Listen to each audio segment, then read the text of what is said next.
नमस्कार। News pickle के इस अंक में आपका स्वागत है। मैं हूं अमित कुमार। आज के इस अंक में हम लोग बात करेंगे दिल्ली की राजनीति की। दिल्ली का चुनाव अब एक इंटरेस्टिंग मोड़ पर आ गया है और यहाँ बहुत कुछ हो रहा है। राहुल गांधी की भी अब एंट्री हो गई। लगातार लोग बात कर रहे थे कि राहुल गांधी कहाँ है। अब राहुल गांधी मैदान में आ गए हैं। अरविंद केजरीवाल लगातार बीजेपी पर हर दिन नए नए चार्जेस लगा रहे हैं और आपस में वाद विवाद, पोस्टर युद्ध और कई तरह का राजनीति चरम पर है। लेकिन अभी भी बीजेपी अपने कोई सीएम कैंडिडेट की घोषणा, कोई नाम की घोषणा नहीं की है और अभी भी 11 सीटों का उम्मीदवार उनको देना बचा हुआ है। हालांकि कांग्रेस को भी करीब करीब 22 और नामों की घोषणा करनी बाकी है। हमारे साथ इसी सब विषयों पर बात करने के लिए मनीष आनंद है। मनीष आनंद बहुत सीनियर जर्नलिस्ट हैं और दिल्ली की राजनीति को बहुत लंबे समय तक उन्होंने कवर किया है। मनीष जी, न्यूज पिकल के इस अंक में आपसे हम लोग बात करेंगे। आपका बहुत बहुत स्वागत है। नमस्कार अमित जी। नमस्कार मनीष जी। मनीष जी, अब दिल्ली का चुनाव, अब हम लोग कह सकते हैं आज मकर संक्रांति का चूड़ा दही भी सब लोगों ने खा लिया है। अब बस 15 दिन इस महीने का और 5 दिन अगले, मतलब 20 दिन पूरा बचा हुआ है। चुनाव हो जाएगा यहाँ। लगातार लोगों को इंतजार है किसकी सरकार बनेगी। हर लोग लगातार पूछता है दिल्ली के चुनाव में क्या हो रहा है। क्या बीजेपी सीएम चेहरे का अनाउंसमेंट करेगी, नहीं करेगी? और नहीं करेगी तो क्यों करेगी, नहीं करेगी, और करेगी तो क्यों करेगी? मनीष जी। अमित जी, बीजेपी का जो अनुभव है सीएम उम्मीदवार देने के बाद दिल्ली की राजनीति में, वो अनुभव अच्छा नहीं है। 2008 के चुनाव में विजय कुमार मल्होत्रा को चेहरा बनाया था सीएम का। बुरी तरह से शीला दीक्षित के खिलाफ चुनावी हार हुई थी। हर्षवर्धन पर दांव खेला, उसमें भी हार मिला। किरण बेदी पर भी दांव खेला, उससे भी हार मिला। बीजेपी के जो स्थिति है बड़ी असमंजस वाली है।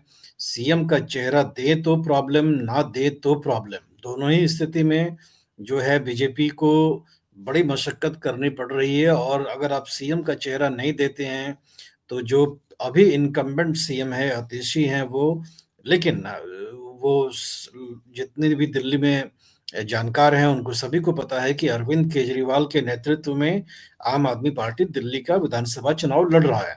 तो कहीं ना कहीं आपको चेहरा जो है आतिशी के खिलाफ नहीं, चेहरा आपको अरविंद केजरीवाल के खिलाफ देने की जरूरत है। और सबसे बड़ी दिक्कत यह है कि अरविंद केजरीवाल का जो राजनीतिक जो कद है वो बहुत ही बड़ा है, काफी बड़ा कद हो चुका है। आप जानते हैं कि विपक्ष का जो गुट है, जिसे हम Indian national developmental and inclusive alliance, जिसे कि हम एब्रिविएशन में इंडिया कहते हैं, उसमें अरविंद केजरीवाल की जो बैठक होती है वो सोनिया गांधी, राहुल गांधी, ममता बनर्जी जैसे बड़े नेताओं के साथ होती है और उनका कद काफी बड़ा है। और ऐसे स्थिति में दिल्ली बीजेपी के पास कोई चेहरा मिल नहीं पा रहा है। कई चुनावों से हम देखें जो अरविंद केजरीवाल से लोहा ले सके।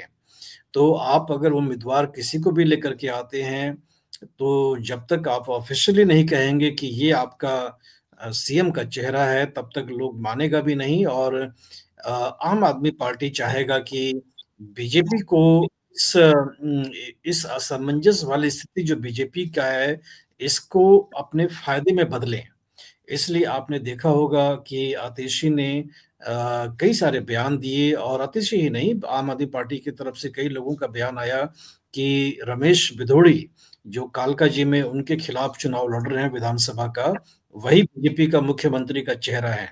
ये कह कर करके आम आदमी पार्टी काफी, एक हम कह सकते हैं कि सोची समझी रणनीति के तहत जो है वो बीजेपी को ट्रैप करना चाहती है। क्योंकि आपने देखा कि रमेश बिधोड़ी ने का जैसे ही नाम आया दिल्ली बीजेपी के लिस्ट में विधानसभा चुनाव लड़ने वालों के लिए, तो उन्होंने एक सेल्फ गोल जैसा किया जब उन्होंने प्रियंका गांधी वाड्रा के खिलाफ बयान दिया।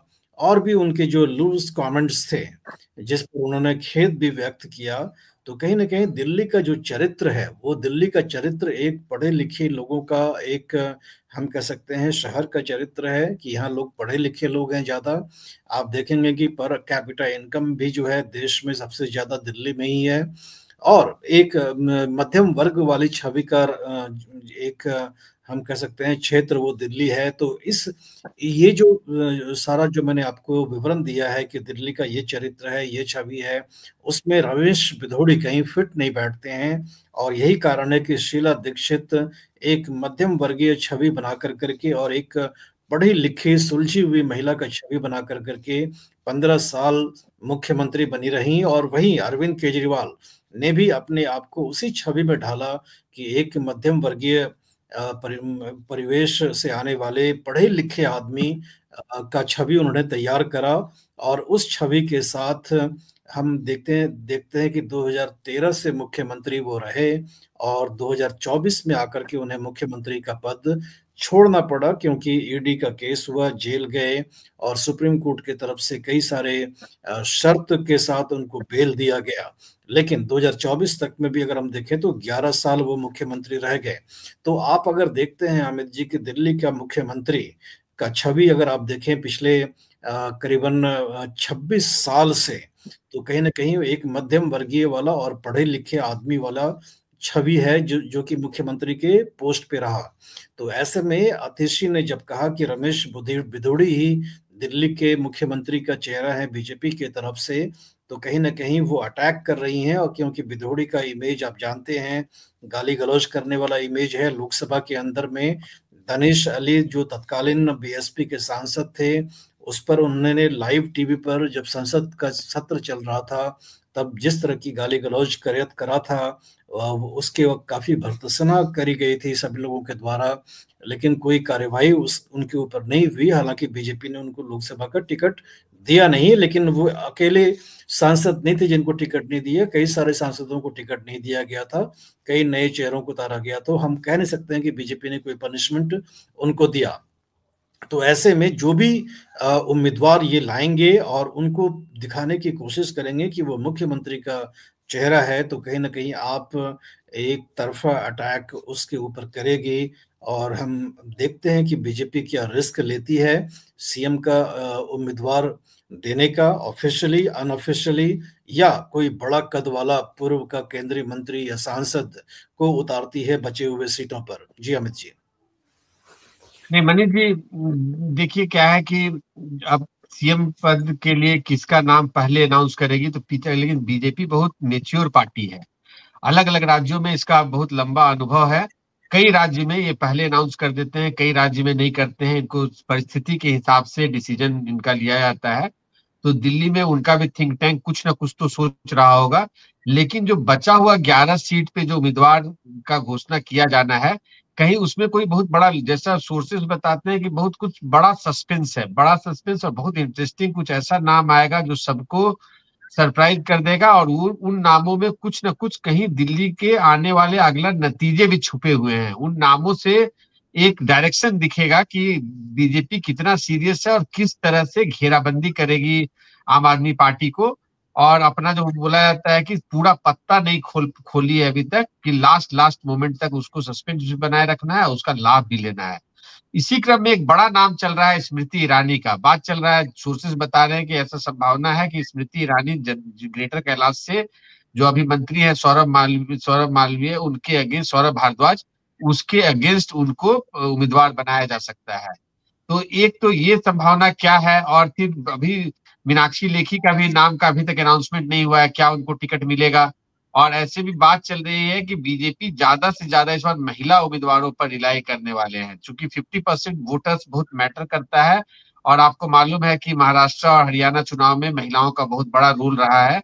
तो कहीं ना कहीं बीजेपी के मन में फिर वो बात होगी कि वो दिल्ली में इस चीज को दोबारा रिपीट करे। तो आपका स्मृति ईरानी को टिकट मिलने की कितनी संभावना है, या सीएम का फिर चेहरा उनको डिक्लेयर करेंगे कि नहीं करेंगे, टिकट मिलेगा कि नहीं मिलेगा, इस पर आपको कोई जानकारी मनीष जी? अमित जी, स्मृति ईरानी के नाम पर चर्चा जो है भारतीय जनता पार्टी के दिल्ली इकाई में आज से नहीं करीबन 2-3 वर्षों से चल रहा है। जब वो केंद्रीय मंत्री थी तब से ही दिल्ली बीजेपी की जो नेता लोग हैं उनका कहना था कि अरविंद केजरीवाल के मुकाबले हमें एक बड़ा कद वाला नेता चाहिए, जो जिसका कि कद बड़ा हो।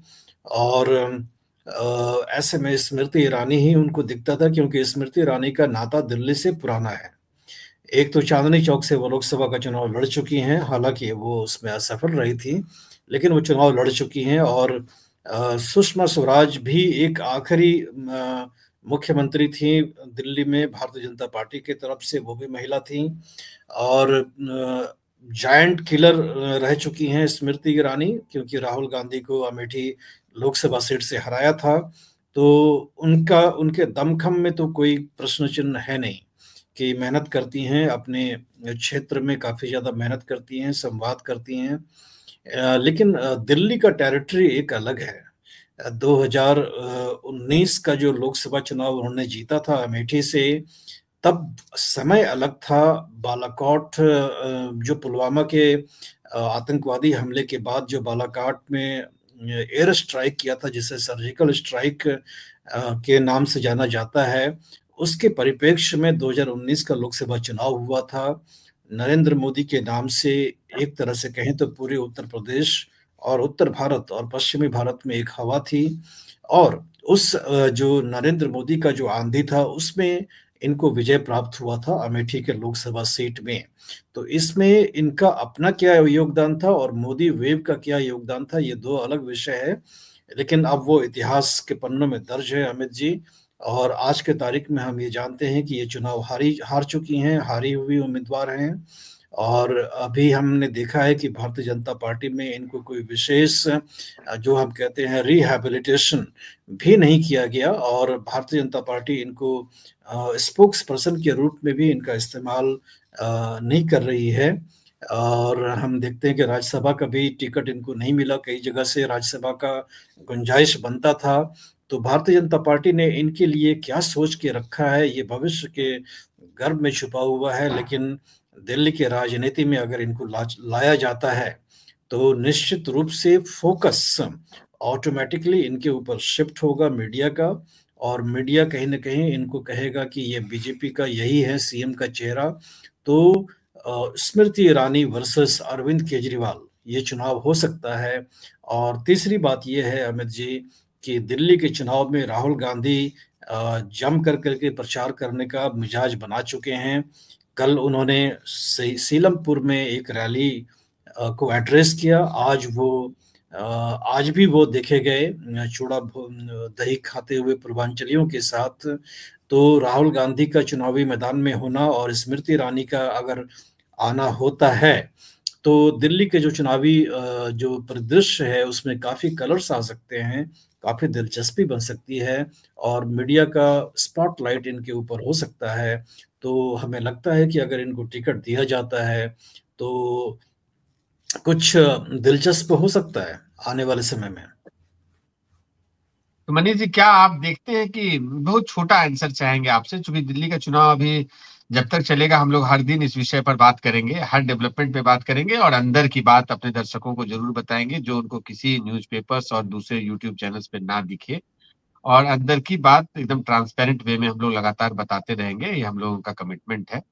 तो मनीष जी, आपको क्या लगता है कि एक राहुल गांधी जिस हिसाब से पिछले 2 दिन से डटे हुए हैं और जिस हिसाब से उनकी एंट्री हुई सीलमपुर और आज फिर रिठाला, दो प्रोग्राम एक में, तो सीधा सीधा एक तरह से बोल सकते हैं कि पूर्वांचली की के लिए बहुत इंपॉर्टेंट डे है आज दही चूड़ा, उसमें शरीक होना तो सीधा पूर्वांचलियों के बीच में मैसेज जाना, जो कि पुराना शीला दीक्षित के जमाना में कांग्रेस का बहुत बड़ा सपोर्टर वर्ग होता था और उनका बहुत उनको पुरजोर मदद मिलता था, जिसकी वजह से शीला दीक्षित की सरकार बार बार यहाँ लगातार आती रही।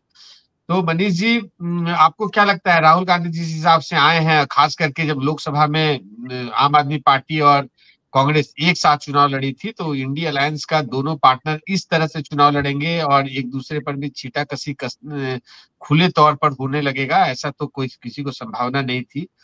तो इसके बाद अब आपको क्या लगता है कि दिल्ली का चुनाव त्रिकोणीय हो जाएगा, और त्रिकोणीय अगर हुआ तो इसका लाभ किसको मिलेगा मनीष जी? अगर चुनाव त्रिकोणीय होता है तो स्वाभाविक रूप से नुकसान आम आदमी पार्टी को ही होगा अमित जी, और फायदा बीजेपी को होगा। ये चुनावी गणित जो है दिल्ली का बहुत स्पष्ट है, क्योंकि जब सीधा सीधा टक्कर होता है, क्योंकि जब कांग्रेस हाशिए पर चली गई 2020 के विधानसभा चुनाव में और 2015 के विधानसभा चुनाव में, तो सीधा डायरेक्ट कॉन्टेस्ट हुआ आम आदमी पार्टी और बीजेपी के बीच में। और आपने देखा कि 70 विधानसभा में 67 एक बार और दूसरी बार 62, जो पिछले बार का चुनाव हुआ था उसमें 62 आम आदमी पार्टी चुनाव जीती, क्योंकि आम कांग्रेस का जो वोट बेस था का पूरा लगभग वो खिसक करके आम आदमी पार्टी के पास चला गया। अगर कांग्रेस अपनी वजूद को वापस लेती है तो वो निश्चित रूप से आम आदमी पार्टी का जो वर्तमान में वोट है उसके बूते पर ही अपनी नई इमारत को वो खड़ी करेगी। तो सीधा सीधा नुकसान आम आदमी पार्टी को होगा। और भारतीय जनता पार्टी भी चाहती है कि दिल्ली में कांग्रेस मजबूत हो।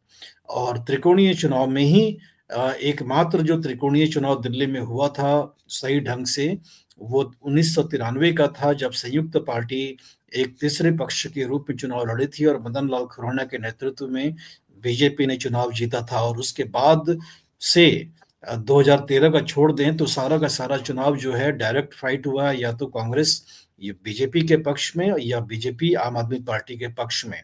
और जब भी डायरेक्ट कॉन्टेस्ट होता है दिल्ली में तो उसमें बीजेपी को नुकसान झेलना पड़ता है, क्योंकि इनका जो वोट बेस है वो 32 से 38% का है। अगर डायरेक्ट फाइट में कॉन्टेस्ट होगा तो 32 से 38% वोट शेयर जीतने वाला पार्टी कभी सत्ता में आ नहीं सकता है। ये सत्ता में तभी आएगा जब त्रिकोणीय चुनाव होगा। और अगर राहुल गांधी अगर प्रयास करते हैं और कांग्रेस को जीवित कर देते हैं दिल्ली में, तो अमित जी मानकर चलें कि सीधा का सीधा फायदा बीजेपी को ही होगा। नहीं मनीष जी, हम लोग लगातार दिल्ली के विषय पर बात करते रहेंगे। उम्मीद है दर्शकों को ये हम लोगों का न्यूज एनालिसिस अच्छा लगा होगा। लगातार दिल्ली के चुनाव में हमारे चैनल के साथ बने रहिए। इस एपिसोड को आप ज्यादा से ज्यादा लाइक कीजिए, हमारे चैनल को सब्सक्राइब कीजिए और अपना ज्यादा से ज्यादा कमेंट बॉक्स में जरूर भेजिए। फिर मिलते हैं अगले वीडियो में। नमस्कार। नमस्कार।